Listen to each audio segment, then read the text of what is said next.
할텐 서울 복음방송 주안의 하나 3부 방송으로 이어집니다. 주안의 하나 3부에서는 하나님의 마음에 합한 리더에 대해 나누는 나는 리더입니다와 성경 속 지혜를 나누는 시간인 Let's Read the Bible, 그리고 고전 설교를 소개해드리는 시간 성도들에게가 준비되어 있습니다. 먼저 나는 리더입니다로 이어집니다.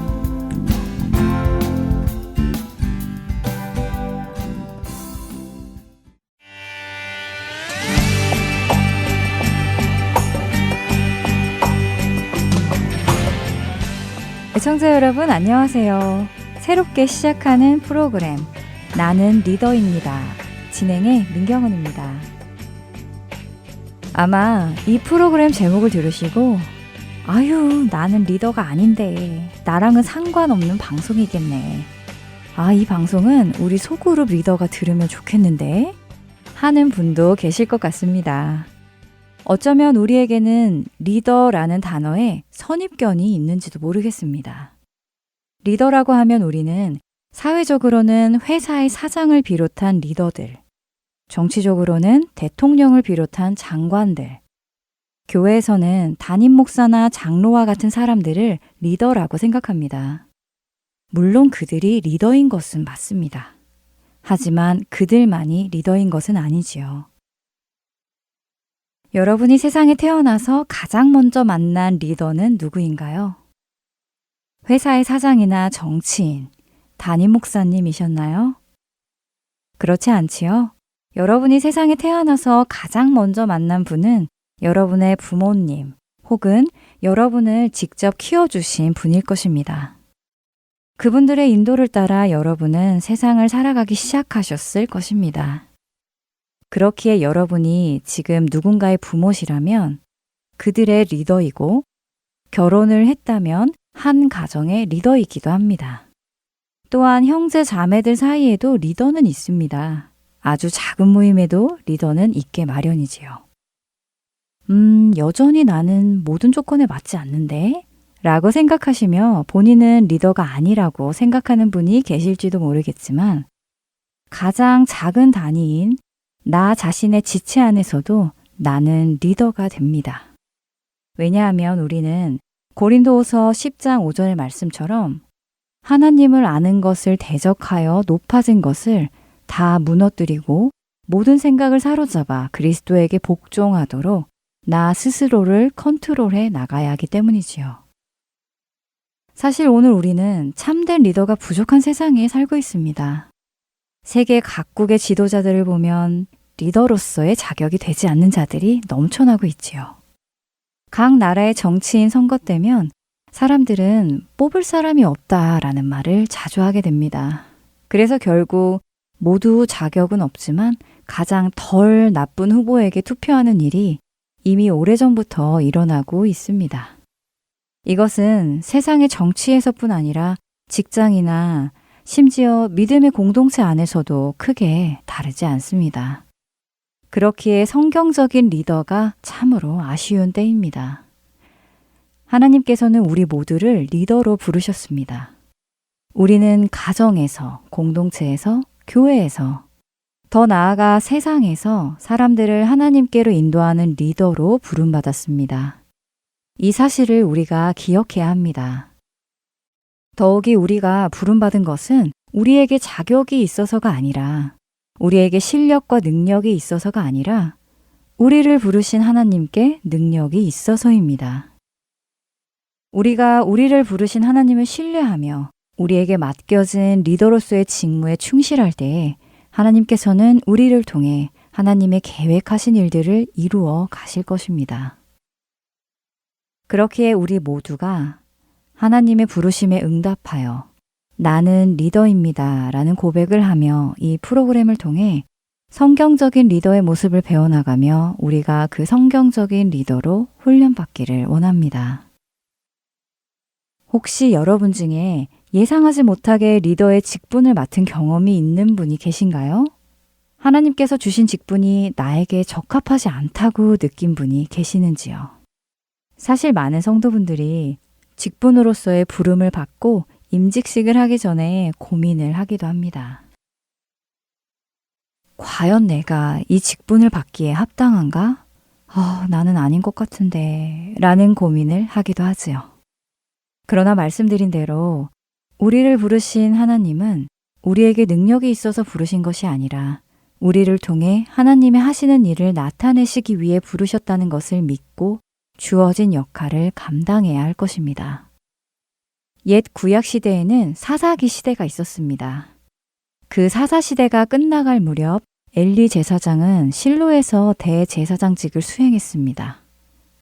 그에게는 홈니와 비나스라는 행실이 좋지 않은 아들들이 아버지의 뒤를 이어 제사장직을 수행하고 있었습니다. 먼저 그들의 이야기가 담긴 사무엘상 2장 12절에서 17절을 읽어보겠습니다. 엘리의 아들들은 행실이 나빠 여호와를 알지 못하더라. 그 제사장들이 백성에게 행하는 관습은 이러하니 곧 어떤 사람이 제사를 드리고 그 고기를 삶을 때에 제사장의 사환이 손에 3살 갈고리를 가지고 와서 그것으로 냄비에나 솥에나 큰 솥에나 가마에 찔러 넣어 갈고리에 걸려 나오는 것은 제사장이 자기 것으로 가지되 실로에서 그곳에 온 모든 이스라엘 사람에게 이같이 할 뿐 아니라 기름을 태우기 전에도 제사장의 사환이 와서 제사 드리는 사람에게 이르기를 제사장에게 구워드릴 고기를 내라. 그가 내게 삶은 고기를 원하지 아니하고 날 것을 원하신다 하다가 그 사람이 이르기를 반드시 먼저 기름을 태운 후에 내 마음에 원하는 대로 가지라 하면 그가 말하기를 아니라 지금 내게 내라. 그렇지 아니하면 내가 억지로 빼앗으리라 하였으니 이 소년들의 죄가 여호와 앞에 심히 금은 그들이 여호와의 제사를 멸시함이었더라. 성경은 엘리 대제사장들의 아들들을 어떻게 표현하고 계신가요? 그들의 행실이 나빴다고 말씀하시지요. 그리고 그들은 여호와 하나님을 알지 못했다고 말씀하십니다. 이어서 그들의 행위를 기록하고 계신데요. 이들의 행동은 하나님을 멸시하는 행동이었습니다. 레위기 7장에 의하면 희생 제물의 기름은 하나님께 속한 것이기에 반드시 번제로 태워서 하나님께 드리도록 되어 있었습니다. 이것은 제사를 지내도록 돕는 제사장은 물론 일반 백성들까지도 알고 있는 내용이었죠. 그런데 엘리의 아들들은 자신들의 사원들을 백성들에게 보내서는 하나님께 드릴 기름을 태우기도 전에 날고기를 먼저 내놓으라고 요청합니다. 이에 백성들은 율법대로 먼저 하나님께 기름을 태운 후에 줄 테니 그때 마음대로 가져가라고 말하지요. 그러나 엘리의 아들들은 그것을 용납하지 않고 하나님께 드려야 할 제물들을 억지로라도 빼앗아 자기들이 먹었습니다. 더 나아가 사무엘상 2장 22절에 보면 엘리의 아들들은 회막 문에서 수종드는 여인들과 간음까지 행했습니다. 이들은 자신들에게 있는 제사장이라는 리더의 위치를 이용하여 자신들의 배를 채우고 욕심을 채우는 일을 했습니다. 이런 엘리 아들들의 악행은 백성들 사이에서 불만을 얻게 되었고 결국 그 일이 그들의 아버지인 엘리 대제사장의 귀에까지 들어갔지요. 엘리 대제사장은 아들들의 악행을 백성들로부터 듣고는 어떻게 아들들에게 했을까요? 사무엘상 2장 24절과 25절입니다. 그들에게 이르되 너희가 어찌하여 이런 일을 하느냐? 내가 너희의 악행을 이 모든 백성들에게서 듣노라. 내 아들들아 그리하지 말라. 내게 들리는 소문이 좋지 아니하니라. 너희가 여호와의 백성으로 범죄하게 하는도다. 엘리 대제사장의 반응은 어땠나요? 사실 신명기 21장 18절에서 21절에 기록된 율법에 의하면 아버지가 완악하고 패역한 아들을 징계할 때 아들이 순종하지 않고 들으려고도 하지 않는다면 그를 성문에 있는 장로들에게로 끌고 가라고 명령하십니다. 그러면 성읍의 모든 사람들이 그 아들을 돌로 쳐 죽여 그들 중에서 악을 제하라고 하셨지요. 이렇게 하면 온 이스라엘이 듣고 두려워할 것이라고 말씀하십니다. 하나님의 이 말씀을 읽을 때 우리는 율법적으로 받아들이지 말고 하나님의 말씀의 의도를 생각해야 합니다. 하나님의 의도는 패역한 아들을 죽이려는 데에 있는 것이 아니라 아들이 패역한 일을 행하면 목숨을 걸고서라도 그 악행을 막아야 한다는 말씀을 하시는 것입니다. 어느 누가 자기 아들이 악행을 저지른다고 돌로 쳐 죽여달라고 사람들에게 내어주겠습니까? 이 아들의 악행을 막지 않으면 이 아들은 그렇게 죽을 운명이기에 아버지는 그 아들의 악행을 막기 위해 최선을 다해야 한다는 말씀이지요. 한 가정의 리더로서 아버지는 자신의 가족의 생명을 위해 그렇게 해야 하는 것입니다. 그런데 엘리 대제사장은 어땠나요? 그는 목숨을 걸고 자기 아들들의 악행을 혼내고 바로 잡으려고 했나요? 물론 그의 말 속에 아들들을 향한 책망은 있지만 그 책망은 강력하지는 않았습니다. 내 아들들아, 그리하지 말라. 내게 들리는 소문이 좋지 않다라는 반응은 아들들의 생명을 걱정하는 가장의 반응은 아닙니다. 그렇다면 아들들의 생명을 책임지는 가장으로서 엘리 대제사장은 어떤 반응을 보였어야 할까요? 그는 아들들의 잘못을 따끔하게 지적하며 그들이 더 이상 그 악행을 저지르지 못하도록 조치했었어야 합니다. 엘리 대제사장은 리더로서의 역할에 충실하지 못했던 것입니다. 그런 그의 행동은 어떤 결과를 가지고 올까요? 다음 시간에 계속해서 나누도록 하겠습니다. 안녕히 계세요.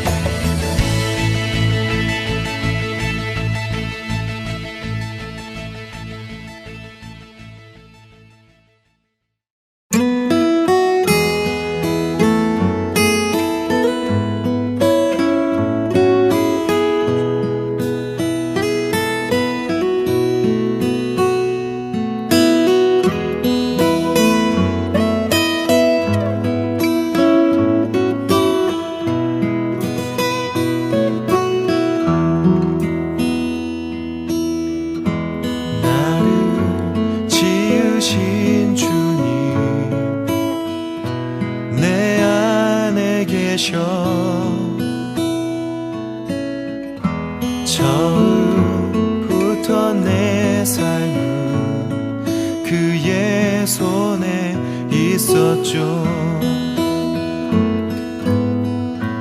내 이름 아시죠. 내 모든 생각도 내 흐르는 눈물 그가 닦아주셨죠. 그는 내 아버지, 난 그의 소유. 내가 어딜 가든지 날 떠나지 않죠. 내 이름 아시죠. 내 모든 생각도 아바라 부를 때 그가 들으시죠.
애청자 여러분 안녕하세요. Let's Read the Bible 진행의 유민입니다.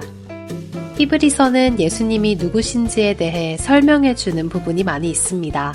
그중 히브리서 4장 14절은 하나님의 아들 예수님은 큰 대제사장이시라고 소개합니다. 성경을 많이 공부하신 분들에게 대제사장이라는 말이 그렇게 생소한 단어는 아닐 것이지만 신약 성경만을 주로 읽으시거나 이제 막 믿음의 여정을 시작하신 분들에게 대제사장이라는 말은 멀게 느껴질 수도 있는데요. 구약시대 당시 이스라엘 백성들은 하나님께 직접 나아가 예배할 수가 없었습니다. 사람들 안에 죄가 있기 때문에 그 죄를 가지고는 하나님께 나아갈 수가 없었지요. 만약 거룩하신 하나님 앞에 나아가면 자신의 죄로 인해 죽게 되기 때문입니다.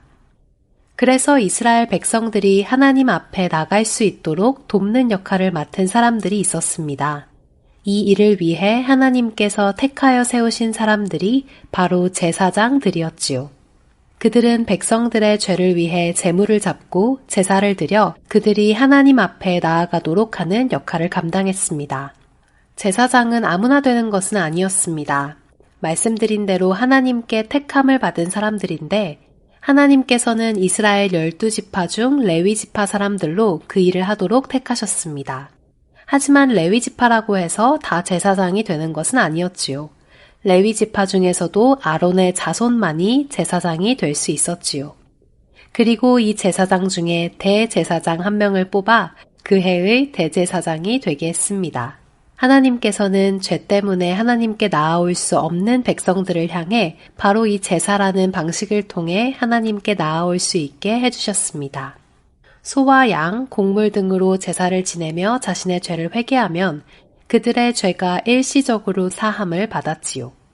특히 1년에 한 번 대속죄일이 있었습니다. 욤키퍼라고 불리며 지금도 그날을 기억하며 기도드리기도 하지요. 이때는 대제사장이 모든 백성의 죄를 대신하여 홀로 하나님과 대면하는 지성소에 들어갑니다. 하나님의 임재가 임하는 거룩한 성전 안에서도 또 거룩하게 구별된 지성소에 들어가서 모든 백성들의 죄를 고하고 죄사함을 받고 나오는 역할을 대제사장이 감당했습니다. 예수님이 오신 이후로 이제 더 이상 제사장이나 대제사장이 필요 없어졌습니다. 왜냐하면 예수님께서 친히 대제사장으로 오셨기 때문입니다. 죄 없으신 예수님께서 친히 제물이 되시고 또한 대제사장으로 백성들의 죄를 위해 피를 가지고 하나님 앞에 가셨습니다. 그리고는 백성들의 죄를 사함 받아 주셨지요. 그런데 유대인들 중에는 예수님이 대제사장이 되셨다는 사실에 의문을 품는 사람들이 있었습니다. 왜냐하면 말씀드린 것처럼 대제사장은 아무나 되는 것이 아니라 이스라엘 12지파 중 레위지파, 그리고 그 레위지파 중 아론의 자손이어야 자격이 되기 때문이지요. 하지만 우리가 알듯이 예수님은 레위지파가 아니라 유다지파셨습니다. 그래서 유대인들은 예수님이 대제사장의 자격이 없다고 생각했지요. 그런 의문을 가진 자들에게 히브리서는 말씀하십니다. 예수님은 아론의 자손으로 온 대제사장이 아니라 멜기세덱의 반차를 따르는 대제사장이라고요. 멜기세덱은 이스라엘 민족이 생기기도 이전인, 율법이 주어지기도 이전인 그들의 조상 아브라함 시대에 이미 하나님을 섬기던 대제사장입니다. 더군다나 멜기세덱은 아브라함을 축복한 대제사장이었기에 이스라엘 백성들의 시조인 아브라함보다 더 높은 사람이었지요. 예수님이 대제사장이신 것은 바로 이 멜기세덱처럼 하나님께 택함받은 제사장이시라는 것을 히브리서 5장은 설명하십니다. 히브리서 5장을 읽어나가며 예수님의 대제사장 되심을 기억하는 우리가 되기 바랍니다. Let's read the Bible 히브리서 5장 1절에서 14절까지의 말씀을 읽겠습니다.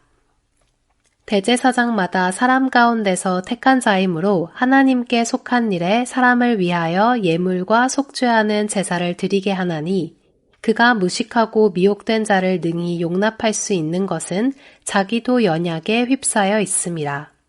그러므로 백성을 위하여 속죄제를 드림과 같이 또한 자신을 위하여도 드리는 것이 마땅하니라. 이 존귀는 아무도 스스로 취하지 못하고 오직 아론과 같이 하나님의 부르심을 받은 자라야 할 것이니라. 또한 이와 같이 그리스도께서 대제사장 되심도 스스로 영광을 취하심이 아니요 오직 말씀하신 이가 그에게 이르시되 너는 내 아들이니 내가 오늘 너를 낳았다 하셨고 또한 이와 같이 다른 데서 말씀하시되 내가 영원히 멜기세덱의 반차를 따르는 제사장이라 하셨으니 그는 육체에 계실 때에 자기를 죽음에서 능히 구원하실 이에게 심한 통곡과 눈물로 간구와 소원을 올렸고 그의 경건하심으로 말미암아 들으심을 얻었느니라. 그가 아들이시면서도 받으신 고난으로 순종함을 배워서 온전하게 되셨은즉 자기에게 순종하는 모든 자에게 영원한 구원의 근원이 되시고 하나님께 멜기세덱의 반차를 따른 대제사장이라 칭하심을 받으셨느니라. 멜기세덱에 관하여는 우리가 할 말이 많으나 너희가 듣는 것이 둔함으로 설명하기 어려우니라. 때가 오래되었으므로 너희가 마땅히 선생이 되었을 터인데 너희가 다시 하나님의 말씀의 초보에 대하여 누구에게서 가르침을 받아야 할 처지이니 단단한 음식은 못 먹고 젖이나 먹어야 할 자가 되었도다. 이는 젖을 먹는 자마다 어린아이니 의의 말씀을 경험하지 못한 자요 단단한 음식은 장성한 자의 것이니 그들은 지각을 사용함으로 연단을 받아 선악을 분별하는 자들이니라. Let's read the Bible. 오늘은 히브리서 5장 1절에서 14절까지의 말씀을 읽었습니다.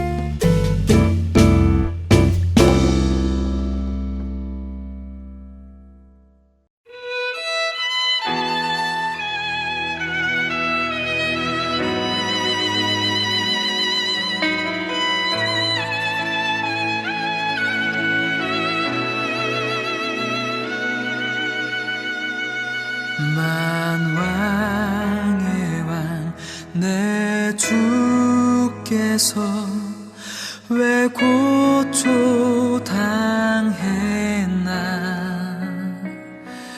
이 벌레 같은 날 위해 주보혈 흘렸네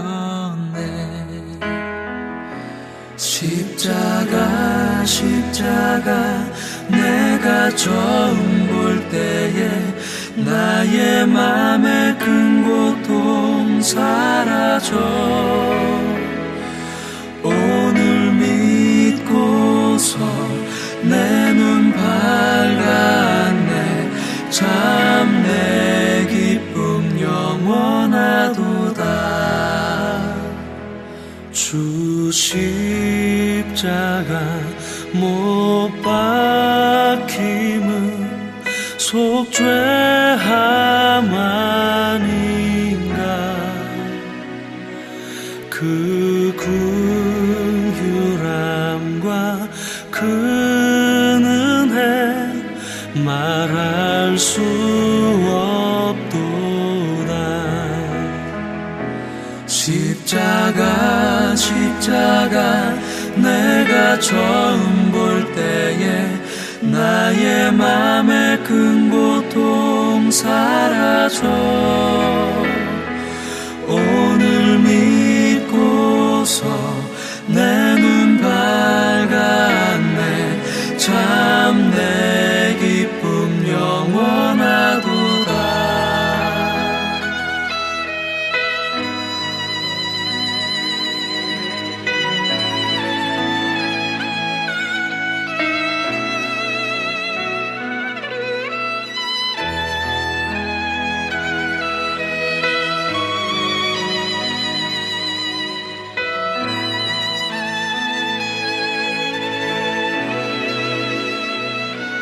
늘 울어도 그 큰 은혜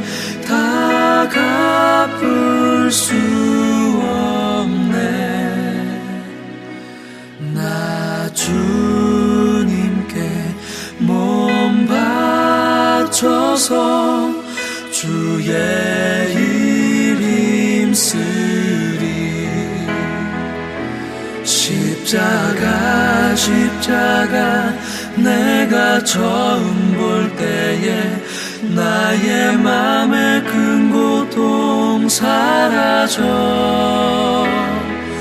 오늘 믿고서 내 눈 밝았네. 참 내 기쁨 영원하도다. 십자가 내가 처음 볼 때에 나의 맘의 큰 고통 사라져. 오늘 믿고서 내 눈 밝았네. 참 내 기쁨 영원하도다.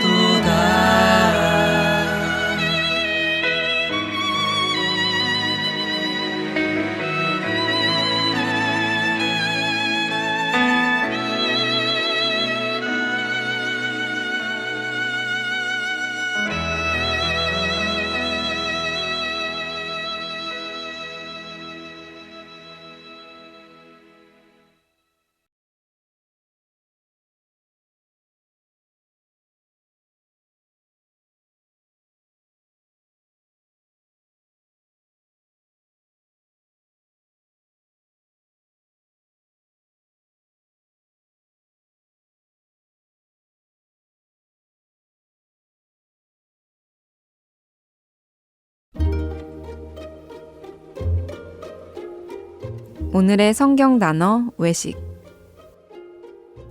외식이라고 하면 집 밖에서 먹는 식사를 의미하지요. 하지만 예수님께서 외식하는 자들을 호칭하실 때는 밖에서 식사하는 사람을 의미하지는 않으시겠지요. 예수님께서는 마태복음 7장 5절에서 외식하는 자여 먼저 내 눈 속에서 들보를 빼어라 라고 하셨고, 마태복음 6장 5절에서는 기도할 때 외식하는 자와 같이 하지 말라고 경고하시기도 하시지요. 성경에서 말씀하시는 외식은 표면을 의미하는 바깥 외자와 꾸미다, 거짓말하다, 위장하다라는 의미를 가진 식자가 결합된 한자어입니다. 즉, 거칠에 또는 외면만을 장식하는 것을 의미하지요. 외식이라는 말의 헬라어 원어는 히포크리테스로 맡겨진 인물에 따라 연기하는 배우, 무대 연기자, 가면을 쓴 사람이라는 뜻입니다.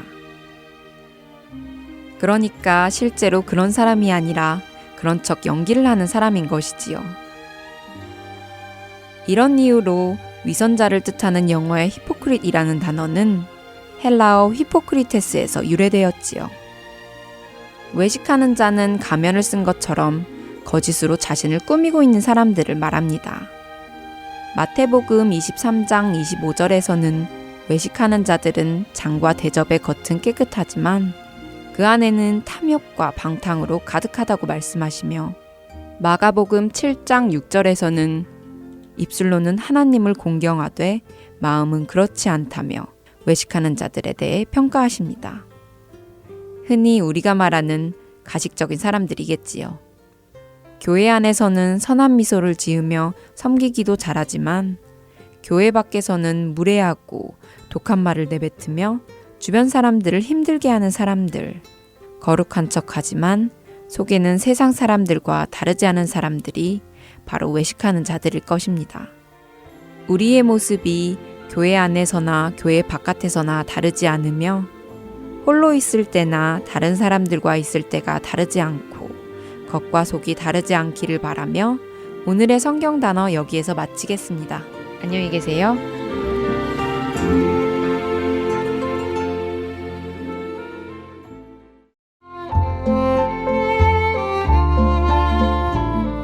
하트앤서울 복음방송 애청자 여러분 안녕하세요. 캐나다 밴쿠버 그레이스 한인교회 박신일 목사입니다.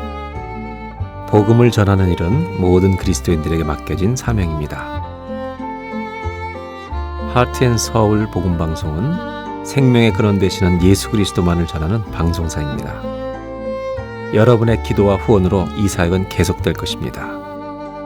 믿지 않는 자들에게는 복음을, 믿는 자들에게는 영적 성장을 전해줄 것입니다. 이 귀한 사역에 여러분들의 동참과 기도와 후원을 부탁드립니다. 감사합니다.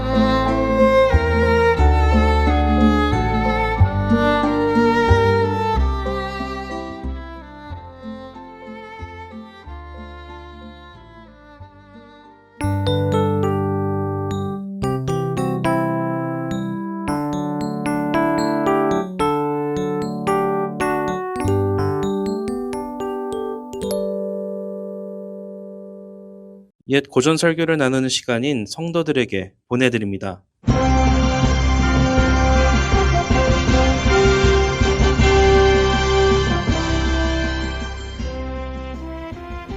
여러분 안녕하세요.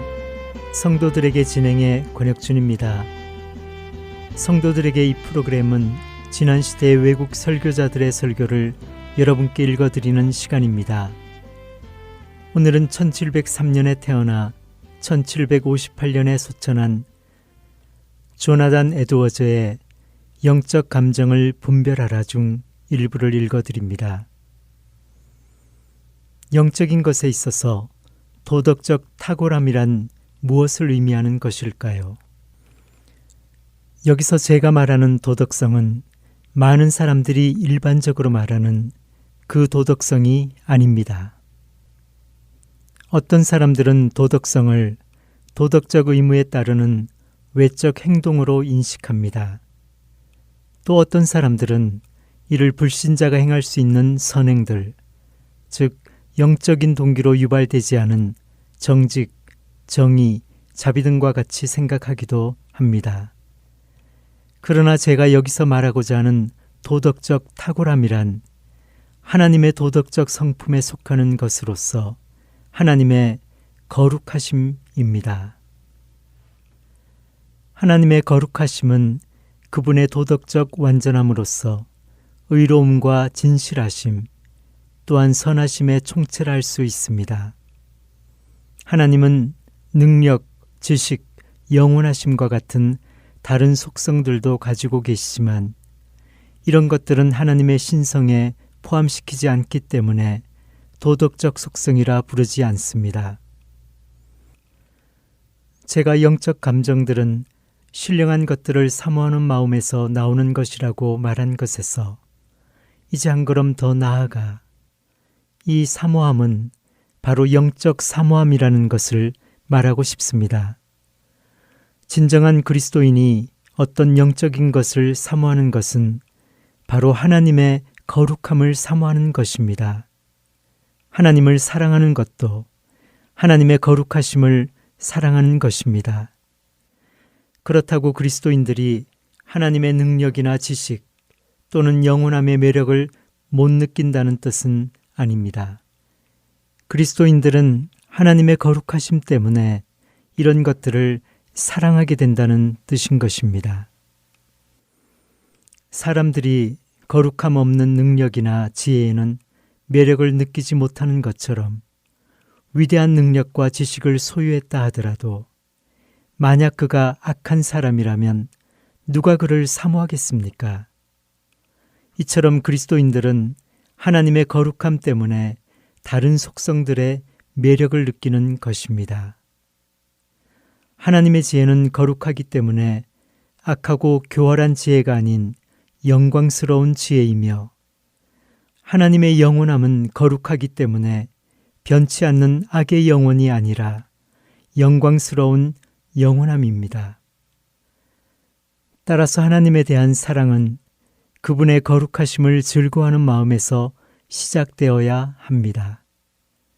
하나님의 다른 모든 속성들의 아름다움은 하나님의 거룩함에서 비롯됩니다.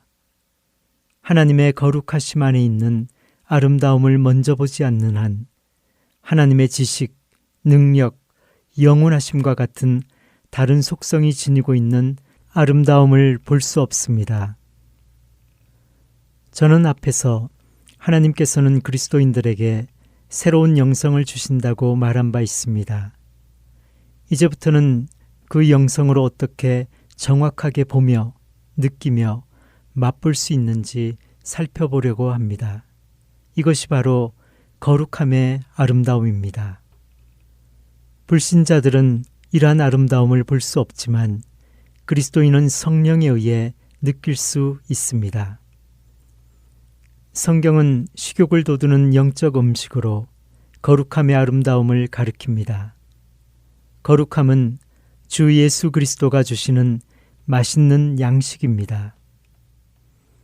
내게는 너희가 알지 못하는 먹을 양식이 있느니라. 나의 양식은 나를 보내신 이의 뜻을 행하며 그의 일을 온전히 이루는 이것이니라. 라고 요한복음 4장 32절과 34절에 말씀하십니다. 불신자들이 거룩한 것을 싫어하는 이유가 영적인 사람에게는 거룩함을 좋아하는 이유가 됩니다.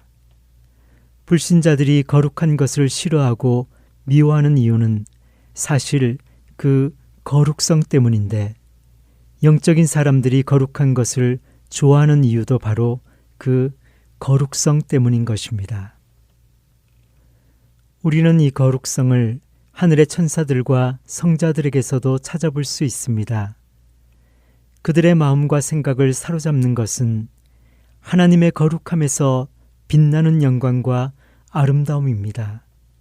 이사야 6장 3절에는 서로 불러 이르되 거룩하다 거룩하다 거룩하다 만군의 여호와여 그 영광이 온 땅에 충만하도다 하더라 라는 말씀이 있고 요한계시록 4장 8절과 15장 4절에는 그들이 밤낮 쉬지 않고 이르기를 거룩하다 거룩하다 거룩하다 주 하나님 곧 전능하신 이여 전에도 계셨고 이제도 계시고 장차 오실 이시라.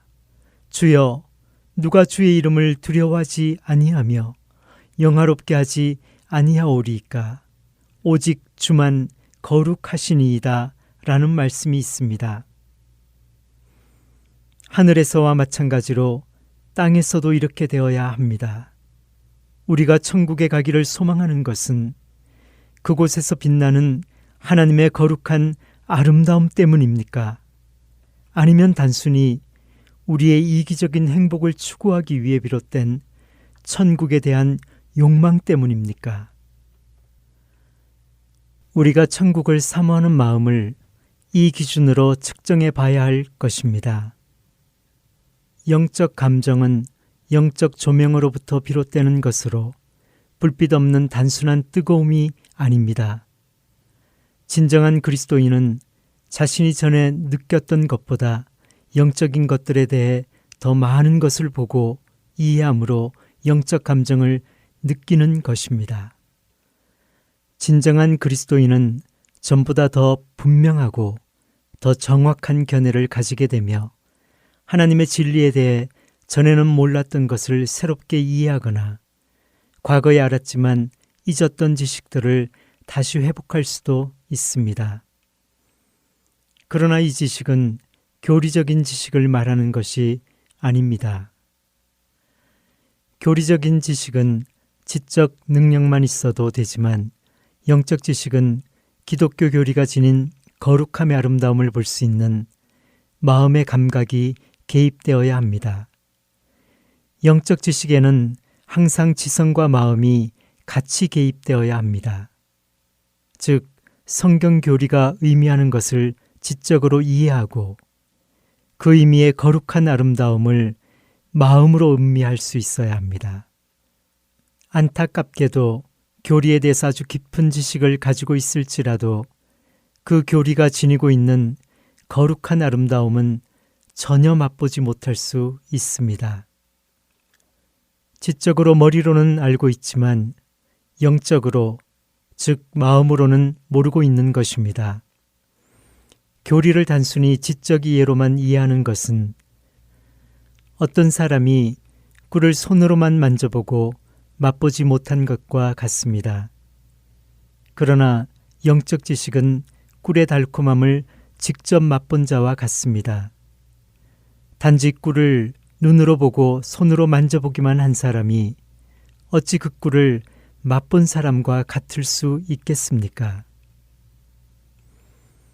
단지 성경 말씀의 비유라든지 모형 또는 은유를 잘 이해하고 있다고 해서 그가 성경을 영적으로 잘 이해한다고 말할 수 없습니다.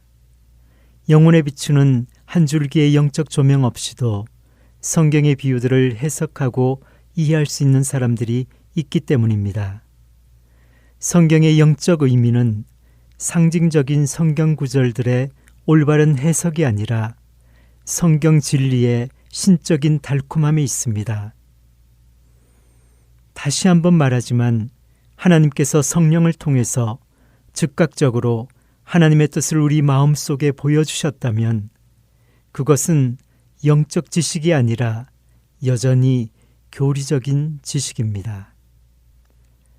하나님의 속성이나 역사들에 대한 사실들이 모두 교리인 것처럼 하나님의 뜻에 대한 사실들도 교리이기 때문입니다. 그렇게 하나님이 그분의 뜻을 우리에게 직접 계시했다 하더라도 우리는 단순히 교리적 지식을 다루는 것입니다. 하나님의 뜻에 대한 거룩한 아름다움을 느끼지 못한다면 즉각적인 계시들은 우리의 지식을 신령한 것으로 만들 수가 없습니다. 영적 이해에 관해 우리가 잘못 이해하고 있는 부분이 또 한 가지 있습니다. 어떤 사람들은 하나님이 성경 구절들, 성경에 나오는 인물들과 그들의 행동이 묘사된 구절들을 그들의 머릿속에 갑자기 떠오르게 함으로 하나님의 뜻을 계시한다고 주장합니다. 예를 들어 많은 어려움과 위험을 동반할 것으로 예상되는 외국이나 타 지역에 이사를 두고 가야 할지 말지를 결정해야 할 그리스도인이 있다고 가정합시다. 그런데 갑자기 그의 머릿속에 창세기 46장 4절 내가 너와 함께 애굽으로 내려가겠고 정녕 너를 인도하여 다시 올라올 것이며 요셉이 그의 손으로 내 눈을 감기리라 라는 하나님이 야곱에게 주신 말씀이 생각났다고 합시다. 이 말씀은 야곱에 관련된 기록이지만 이 그리스도인은 자신에게 준 말씀이라고 해석합니다. 즉, 애굽은 지금 자신이 가려고 하고 있는 타국으로 해석하고 하나님이 자신을 그 타국에 안전하게 데리고 갔다가 다시 본국으로 데려다 주실 것을 약속하셨다고 믿는 것입니다. 이 사람은 이 창세기 구절을 하나님이 자기에게 주시는 영적 이해로 믿으며 성령이 자기를 인도하셨다고 믿을 수 있습니다. 그러나 제가 보기에 이 상황에서 영적인 것이라고는 아무것도 없습니다. 영적 이해란 성경 말씀에 실제로 무엇이 있는지를 보는 것이지 그에 대한 새로운 의미를 만들어내는 것이 결코 아닙니다. 성경에서 새로운 의미를 만들어낸다면 그것은 새 성경을 만들어내는 것과 무엇이 다르다는 말이겠습니까? 이것은 하나님의 말씀에 다른 것을 추가하는 행위요.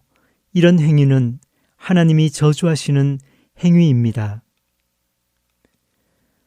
성경의 참된 영적 의미는 성령의 영감을 통해서 성경이 처음 쓰여졌을 때 부여된 의미입니다.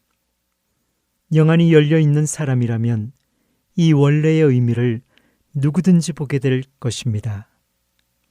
이런 경험들이 생생한 감정을 유발시키는 것은 당연한 일입니다. 물론 이런 식으로 하나님께서 자신을 인도하시고 성령을 통해서 직접 하나님의 뜻을 자신에게 계시한다고 믿을 때 사람들은 굉장한 감동을 받을 것입니다. 제가 여기에서 말하고자 하는 것이 바로 이 점입니다.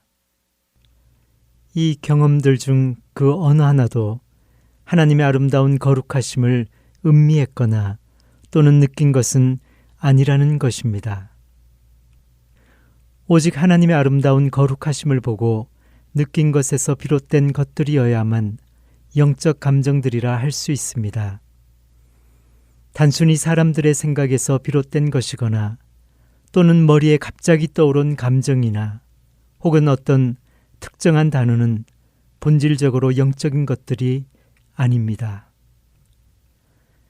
이 세상에 존재하는 거짓 종교들의 대부분이 사람들을 흥분시키는 경험들과 거짓 감정들로 이루어져 있습니다.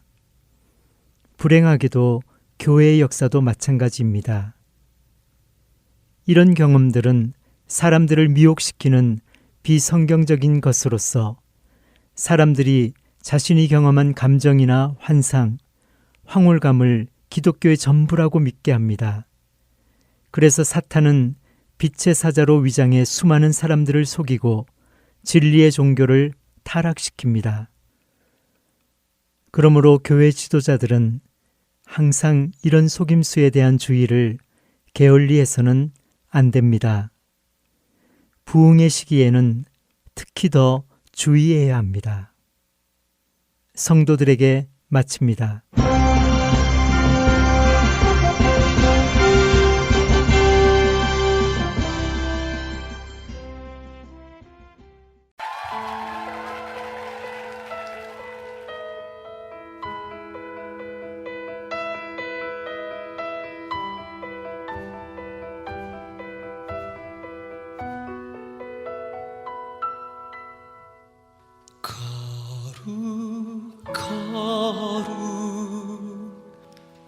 거룩하신 주님은 홀로 거룩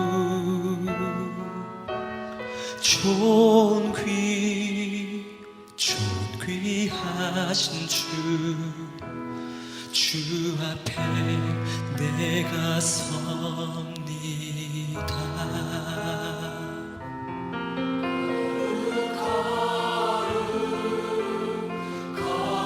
거룩하신 주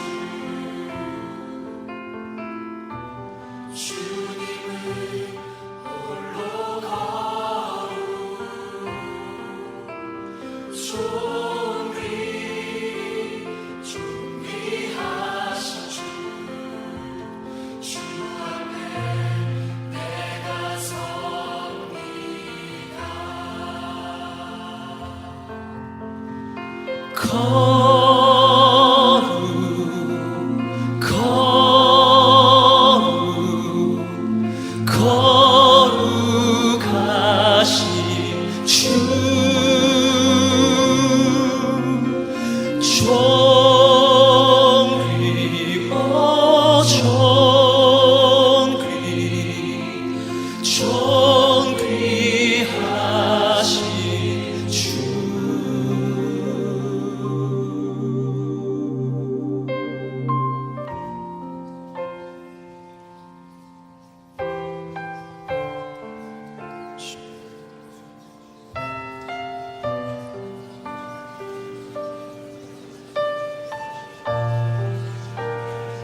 거룩하신 주님은 홀로 거룩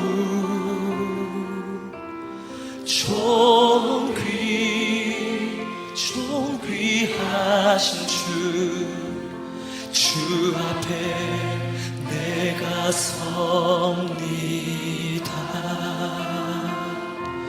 주 앞에 내가 섭니다. 주 앞에 내가 섭니다.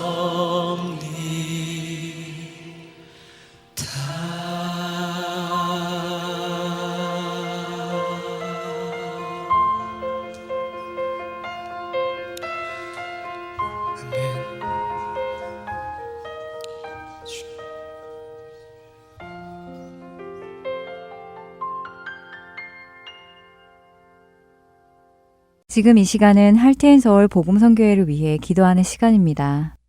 연주곡이 흐르는 동안 다음 기도 제목으로 기도해 주시기를 부탁드립니다. 할트앤서울 복음선교회에서 함께 사역할 차세대 청년들을 위해 기도하기 원합니다. 젊은 세대로 갈수록 헌신된 성도들을 찾기가 어려운 시대입니다. 저희 할트앤서울 복음선교회에서는 다가오는 미래를 이끌어갈 차세대 청년 사역자들을 찾아 함께 성장해 나가기를 원합니다. 청년들을 위한 방송 제작과 미디어 사역, 그리고 찬양팀 등에서 함께 배워가고 사역해 나갈 청년들이 이곳에 모일 수 있도록 기도를 부탁드립니다.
모든 것의 주관자 되시는 하나님 아버지. 다음 세대에도 생명 되시는 예수 그리스도를 전할 자들이 필요합니다. 하나님께서 이 사역을 기뻐하시면 이 사역이 계속 되어질 수 있도록 필요한 일꾼들을 보내주시옵소서. 추수할 것은 많은데 일꾼이 적습니다. 하나님께서 선택하신 일꾼들을 보내주셔서 생명의 말씀을 전하여 영혼을 살리고 세우는 이 사역이 계속되어져 가도록 인도해 주세요. 예수 그리스도의 이름으로 기도드립니다. 아멘.